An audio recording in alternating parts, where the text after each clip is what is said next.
Tahu, coba siapa yang tahu kitab fikih contohnya apa? Yang pernah baca? Bulughul Maram. Itu dalam kitab itu hadisnya masih campur aduk. Ada Tirmizi, Ibnu Hibban. Nah, hadis-hadis itu harus ada apa ya kalau pakai bahasa mustalah takutnya ini harus ada stempelnya. Hadis ini sah, hadis ini benar, hadis ini nggak dibuat-buat. Tapi kalau udah hadis statusnya Bukhari, Muslim, wes 99,99% sahih betul.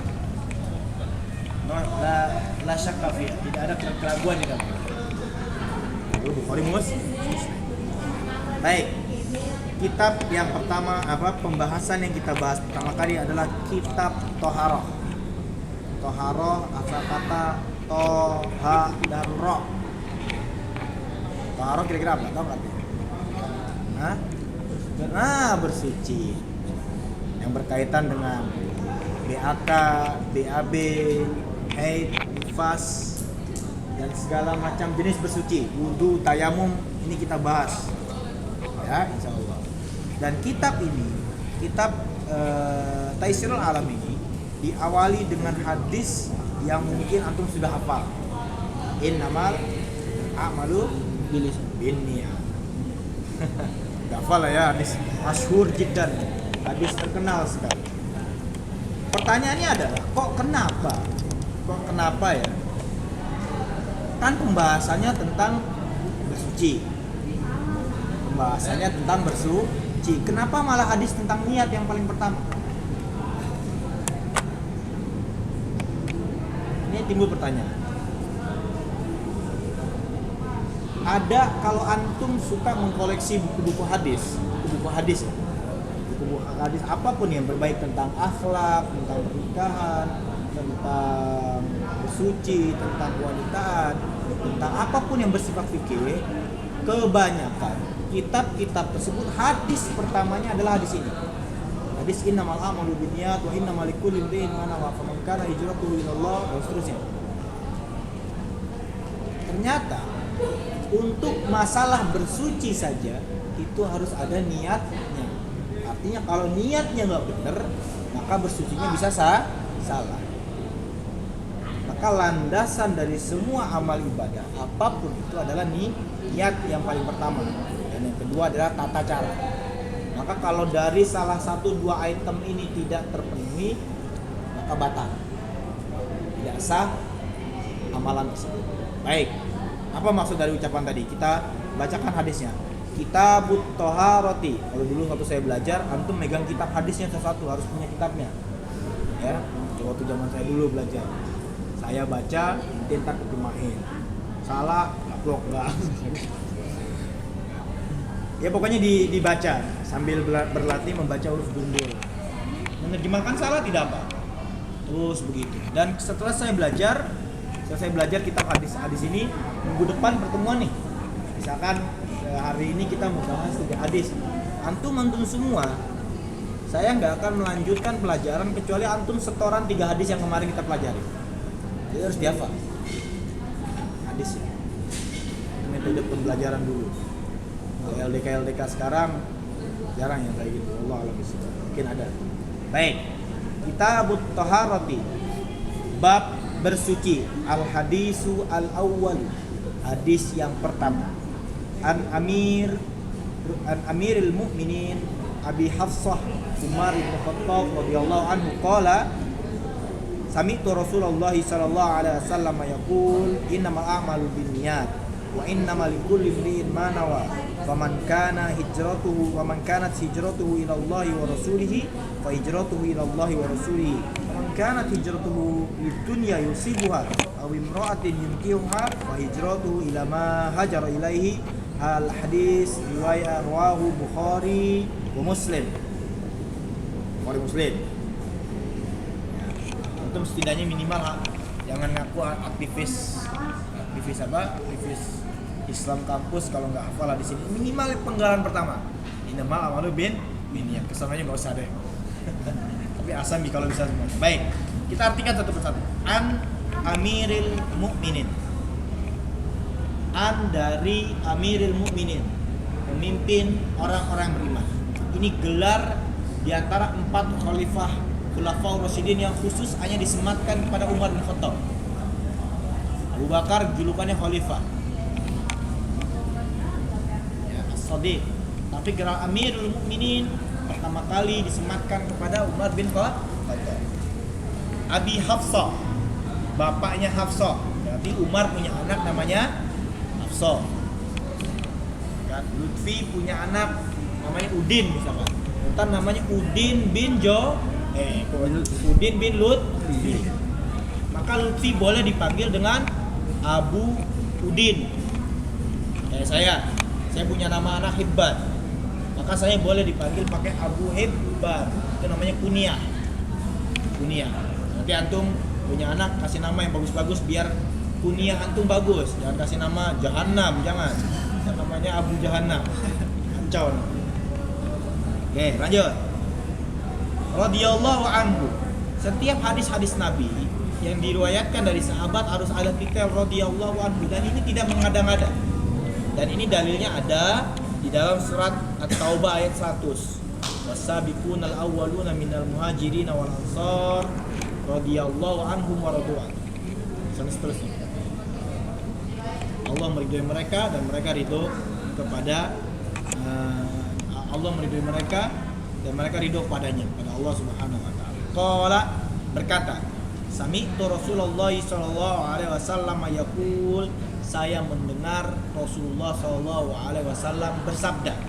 Maka ketika ada kata-kata hadis yang menggunakan sami'tu, yang kata-kata redaksi hadis yang ada kata-kata sami'tu, saya mendengar, berarti ketika Rasul menyampaikan isi hadis ini, si orang tersebut hadir di TKP.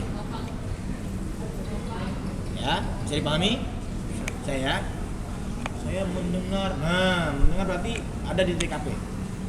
Baik. Innamal a'malu binniyat. Sesungguhnya a'mal itu pakai plural, jamak. Segala jenis bentuk perbuatan, amal ibadah, tindak tanduk, kelakuan binniyat harus dilandasi dengan niat. Ya, ini catatan pertama, harus dilandasi dengan niat. Maka ikhwan fillah rahimanallah, bahwa ketika para ulama, terutama ulama-ulama mutakhirin, ulama-ulama abad-abad 20 ini ada menyimpulkan satu kaidah.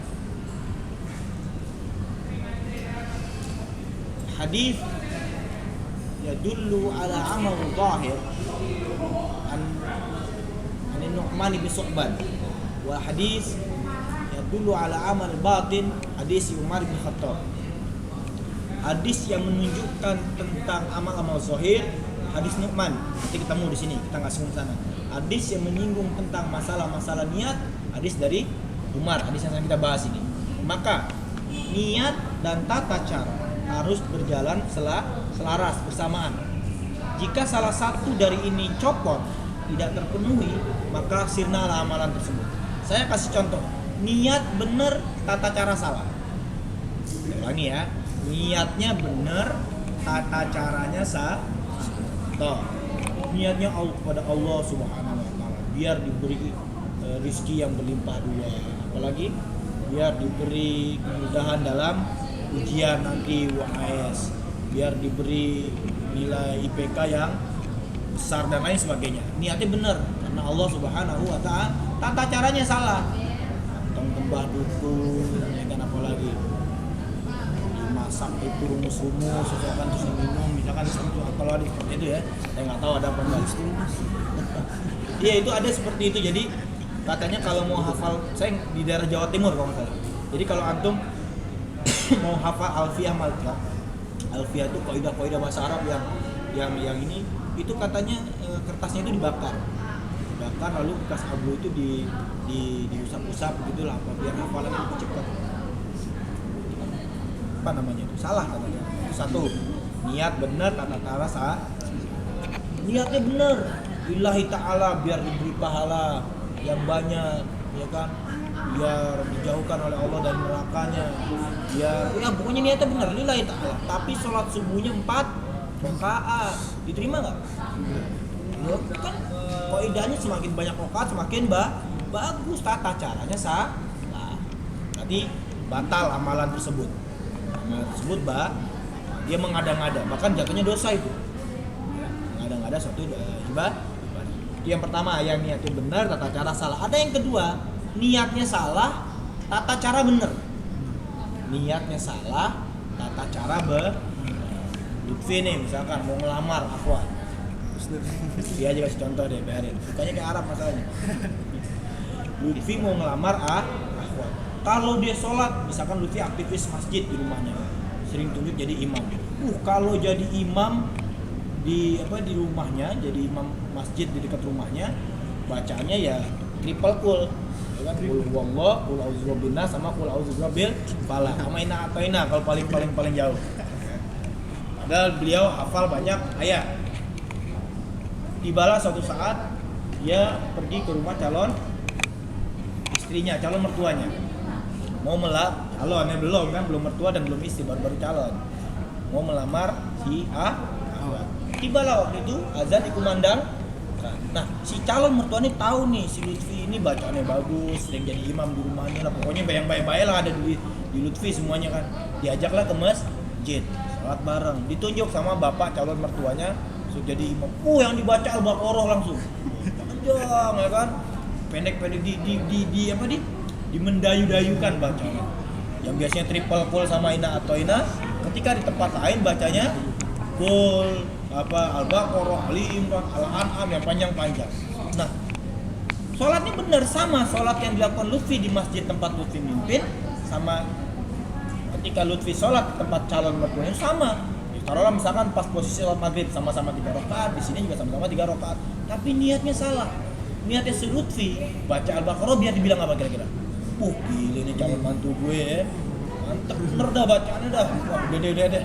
Yakin deh 100% hafal, yakin dia pasti deh gue kasih dah anak gue deh buat si Lutfi. Niatnya lain, bukan karena lillahi ta'ala, tapi biar mendapat perhatian sang calon mertua. Nah, ini dia, niat salah, tata cara benar. Walaupun banyak contoh-contoh yang lain. Baik, kita lanjutkan. Wa innamal likulli imri'in ma nawa, dan sesungguhnya, hanya saja sesungguhnya likulli imri'in, setiap amal sesuatu, setiap perkara manawa itu disandarkan atas apa yang dia niatkan. Ya. Faman kanat hijratuhu ila Allah wa rasulihi fa hijratuhu ila Allah wa rasulihi. Barang siapa, hadis ini berbicara tentang hijrah. Barang siapa yang hijrahnya dari Mekah ke Madinah pada saat itu murni karena Allah dan karena Rasulnya, fa hijratuhu ila Allah wa rasulihi. Perhatikan hadis ini. Faman kanat hijratuhu ila Allah wa rasulihi. Barang siapa yang hijrahnya lillahi ta'ala dan terhadap Rasul dan murni karena Rasul, perintah Rasul, fa hijratuhu, maka hijrahnya, kata-kata Allah dan kata-kata Rasul diulang lagi. Kan kalau dalam bahasa Indonesia ini pemborosan kata nih. Kan bisa aja kepadanya titik diganti gitu kan bisa dengan kata ganti. Ya kan? Faman kanat hijratuhu ila Allah wa rasulihi fa hijratuhu ila ma hajara ilaihi. Bisa seperti itu. Tapi di kata-kata Allah, lafaz Allah dan lafaz Rasul diulang 2 kali, di awal dan di akhir. Karena siapa hijrahnya karena Allah dan Rasulnya, maka hijrahnya juga karena Allah dan Rasulnya. Oke, koma sampai situ.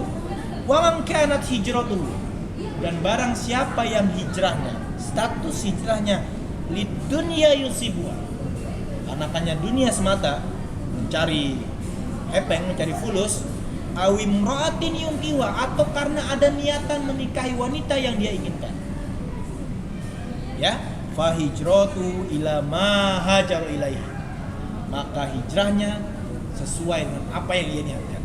Kok nggak diulang dunia sama nikah perempuan? Harusnya kalau menurut ke hadis yang di atas, fahijratu wa man kanat hijratuhu lidunya yusibuha, barang siapa yang nikahnya karena dunia semata, awim ro'atin yungkiwa, atau wanita yang ingin dia nikahi, fahijratuhu ila dunya yusibuha awim ro'atin yungkiwa. Kalau melihat redaksi yang sebelumnya yang man kanat hijratuhu ila Allah wa rasulihi wa hijratuhu ila Allah wa rasulihi, tapi ini enggak, tapi cukup disingkat. Nah inilah yang ini yang disebut dengan penguatan bahasa dalam dalam hadis. Artinya Allah dan Rasul ini memiliki nilai khusus, nilai lebih dibanding dunia dan perempuan tadi yang dinikahi. Maka ikhwan fillah rahimani Allah wa iyyakum, hadis ini berbicara tentang Ummu Qais. Hadis Ummu Qais. Ya, jadi ada seorang muhajir, orang yang hijrah ke Mekah dan ke Madinah. Niatnya itu ingin menikahi salah seorang wanita yang ada di Madinah. Artinya apa? Nilai hijrah dia, panas-panasan dia berbulan-bulan. Kabarnya 2 bulan. Ya, 2 bulan apa? 1 bulan lebih lah, 1 bulan setengah. Kalau dalam riwayat itu ada beberapa keterangan ya. Berapa lama hijrah Nabi dari Mekah ke Madinah. Pokoknya Mekah Madinah itu sekitar 400 atau 420 kiloan. Kira-kira Jakarta mana tuh? Solo ya? Jakarta Solo, 400 kilo berapa? Mana? Ya, kalau jalan kaki, kendaraan apa itu? Mobil ya? Mobil 10 jam. Kecepatannya berapa tuh? 60 sampai 70 km. Ini jalan kaki atau naik onta? Coba aja antum kali. Rumah antum di mana? Hah? Minggu. Coba jalan kaki dari Trisakti ke Pasar Minggu. Berapa jam? 3 jam. Pakai motor aja bisa sejam kalau macet ya. 100 kilo ditempuh dengan jalan kaki, ada yang naik kuda, ada yang naik ya berminggu-minggu, sebulanan lah kurang lebih. Nah, ikhwan fillah rahimani Allah. Di sini ada penjelasannya. Innamal a'malu binniyat. Kullimatun innama tufidu hasr. Fa huwa huna qaslun mawsufun ala sifatin wa isbatu hukmul a'mal binniyat. Wa huwa fil quwwah mal a'mal illa binniyat wa yunfil hukm amma ada. Ya. Maka penetapan suatu wa huwa isbatu hukmul amal. Niat itulah yang menetapkan suatu hukum pada amal perbuatan. Apakah perbuatan itu sah, berpahalakah atau berdosakah? Kalau tadi yang dilakukan seperti Lutfi itu jelas berdosa, itu jatuhnya dari ria. Karena dia ketika membaca ayat-ayat panjang bukan karena lillah dan bukan karena bukan karena lillahi ta'ala, tapi biar dipandang oleh calon mertuanya, saya ini hamba calon mantu saya orang yang soleh, yang bacanya bagus dan lain sebagainya. Ini salah. Makanya isbat, maka status sholatnya Lutfi pada saat itu adalah salah, maka bernilai dosa, tidak sah. Baik, faman kana hijratuhu ila misalu yuqarriru biwadhil qaidah as-sabiqah. Faman kana hijratuhu maka barang siapa yang hijrahnya ay kullu amalin, setiap amalnya. Di sini redaksinya hijrah karena berbicara tentang hijrah. Tapi secara pembahasan hadis ini berbicara kepada semua orang. Ini enaknya Taisirul Alam begini, dia ada pensarahnya kata per kata. Terlalu panjang, kita langsung ma yu'khadhu minal hadis. Apa saja yang bisa diambil faedahnya, pelajaran-pelajaran apa saja yang bisa diambil dari hadis pertama ini.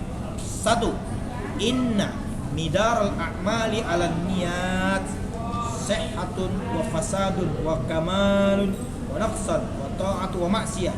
Man qasada bi amalihi riya wa au asmun ismun wa man qasada bil jihad masalan ala kalimatillah faqad kamala shawab. Ini benar. Maka timbangan suatu amal perbuatan adalah niat. Apapun itu, maka amal perbuatannya bisa sihah menjadi benar, au fasadan menjadi rusak, wa kamalan atau menjadi sempurna, wa naqsan atau menurun drastis, berkurang, wa ta'a wa ma'siyah. Amal perbuatan itu bisa statusnya ketaatan atau amal perbuatan itu bisa menjadi kemaksiatan karena faktor apa? Karena faktor niat. Ini baru niat. Lanjut. Innan niyata syartun asasi fil amal. Bahwa yang namanya niat adalah syarat yang mutlak, asas. Asas itu bahasa Arab itu. Indonesia ini banyak copy paste. Ya. Serapan bahasa asas. Wasit itu bahasa Arab. Wasit itu ada di dalam Al-Qur'an disebut. Hafidhu ala sholawati wa sholatil wusta. Wusta waw, sa dan ta. Dibaca wasit. Jagalah oleh kalian sholat-sholat dan sholat-sholat yang tengah. Tengah itu artinya sholat asar. Dua antara subuh dan zuhur, dua kedua antara maghrib dan isya. Wusta, dalam tafsir wusta adalah sholat asar. Makanya antum lihat kerjaan wasit, kerjaannya di mana? Posisinya di tengah-tengah. Wasit wusta, wusta.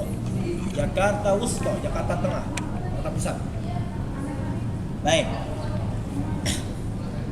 Walakin nabila ghuluwin fi istihdariha yafsidu ala muta'abbid ibadatuhu fa inna mujradan wa qasd al-amal yakunu niyatan lahu biduni takallif istihdariha wa tahqiquha.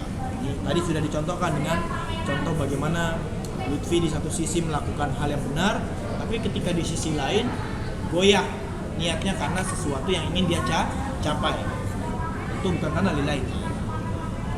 Baik, wujud yang ketiga, inna niyata muhlihal qalbu wa lafdhu biha bid'ah. Kenapa di sini? Bahwa seluruh amal perbuatan yang harus dilandasi niat minimal startnya dalam hati. Tidak semua niat itu harus dilafatkan. Antum pergi kuliah itu ibadah atau bukan? Kalau karena Allah. Ibadah bukan? Jatuhnya ibadah. Kenapa disebut ibadah? Mencari ilmu. Antum dari rumah niat nggak? Niatnya pakai nawaitu nggak? Nawaitu ila kampus trisakti, tolabul ilmi, ya kan? Nggak perlu, nggak ada seperti itu kan? Sama juga seperti niatan. Maka ketika ada niatan antum untuk melakukan amal ibadah tersebut terbesit dalam hati, itu adalah niat. Tapi ada niat yang harus dilafadzkan. Ya, contohnya niat dalam haji itu harus. Nanti ada pembahasan haji khusus ya. Kita ketemu bakal. Sabar. Jadi tidak harus semua niat harus dilafadzkan. Lanjut. Wujubul i'tina di amal qulub wa muraqabatuha. Semua orientasi niat itu adanya di dalam hati dan harus di-manage. Harus di-manage dengan baik. Contoh kita kembali, apa Lutfi dipakai mulu nih? Contoh kasus Lutfi tadi, ketika dia jadi imam di masjid dia sendiri, itu dia bisa memanage hatinya lillahi ta'ala dan tata cara benar. Tapi ketika dia pindah ke tempat lain, gimana kondisi hatinya? Goyah. Karena ada rusak apa? Mar'ah, cewek, calon wanita yang akan dia nikahi, cari simpati, goyah. Niatnya udah bener, tapi karena ada desakan yang buruk, goncang hatinya, maka dia tidak bisa muraqabah Tuhan, tidak bisa memanage-nya. Muraqabah. Terus solusinya gimana? Solusinya antum harus pandai-pandai memanage hati. Niatkan karena Allah. Orang yang paling pandai memanage hati pada masa Rasul adalah Abu Bakar As-Siddiq radhiyallahu anhu. Karena kita tergelincir hati ini. Masalah hati ini memang susah. Ya, antum harus manage lah. Setidaknya jangan, kalau guru saya mengajarkan jangan over acting. Jangan over high speak ya. Jangan terlalu tinggi obrolannya, biasa aja. Kayak antum lagi ngobrol sama teman-teman ya kayak gitu juga nanti antum pas ini jangan ketinggi ini. Ngomongin istilah itu udah something wrong with him. Udah ada yang salah pada dirinya. Manage hati. Ini ada pembahasan khusus nanti deh tazkiyatun nufus tentang masalah manage hati. Saya siapapun itu semua orang pasti digoda. Maka kalau hatinya tadi udah nggak bisa di-manage dengan baik, fatal akibatnya.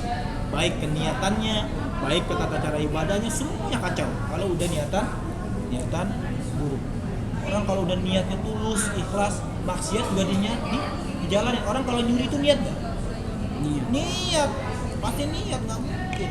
Apakah niatnya sah? Tidak. Udah niatnya salah. Tadi aja yang kita kembali ke awal. Niat salah, tata cara benar salah. Niat benar tata cara salah sama dengan salah. Niat salah tata cara benar sama dengan salah juga. Apalagi niat salah tata cara juga salah.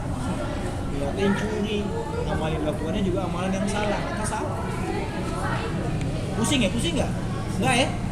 Ini baru awal nih. Baik. Lanjut. Innal hijrata min biladisy syirki ila biladil islam min afdhalil ibadat idza qasada biha wajhullah.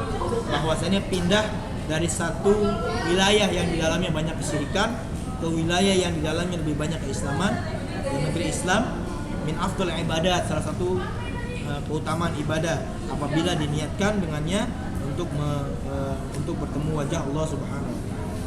Faedah. Faedah dari hadis ini. Zikr Ibnu Rajab anal amal ghairil amal. Enggak usah dibacakan panjang, enggak usah bacakan semua. Jadi faedah daripada hadis ini, semua landasan daripada amal ibadah itu yang paling harus diperhatikan adalah niat yang korelasinya kepada hati. Bisa dipahami? Selesai, satu hadis saja dulu. Besok udah langsung masuk hadis tentang menghadap kiblat sholat. Kita masih bab sholat. Kita taharah tapi tentang masalah sholat, syarat-syarat sah sholat. Baik, lagi azan. Biar nggak kayak kemarin kebablasan atau pembahasan tanya jawab. Nah, saya buka sesi tanya jawab nih. Gimana nih? Kita diskusi ringan nanti tentang hadis tentang niat ini yang berkaitan dengan amalan-amalan yang baik. Foto, gimana? Bisa. Walaupun nggak ada akhwat masa malu-malu.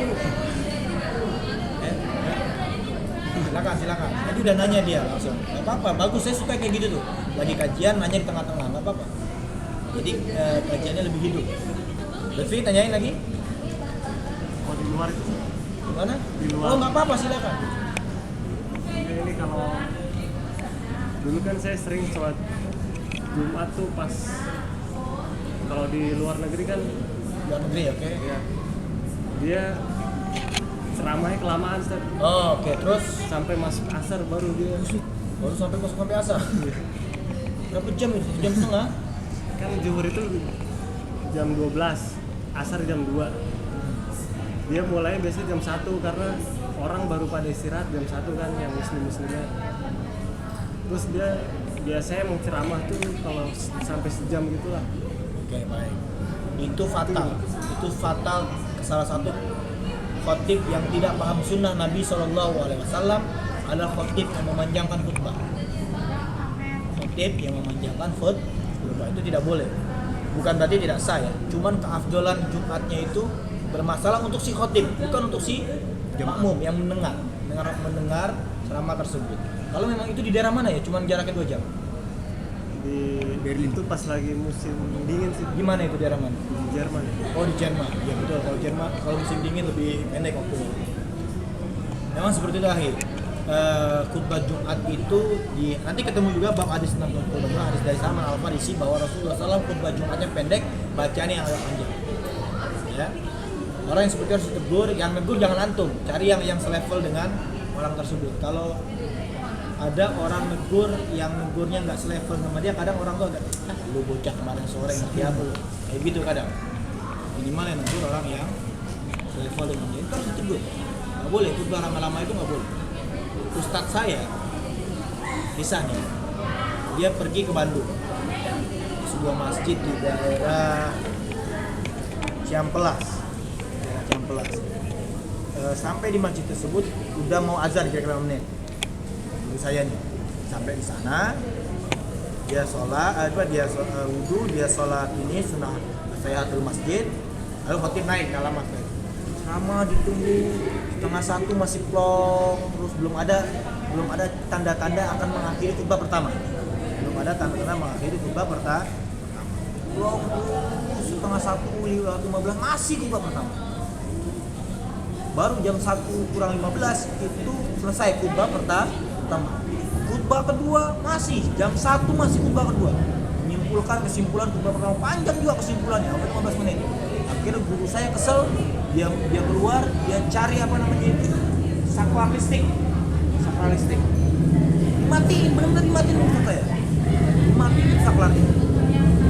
Kan otomatis mic-nya mati.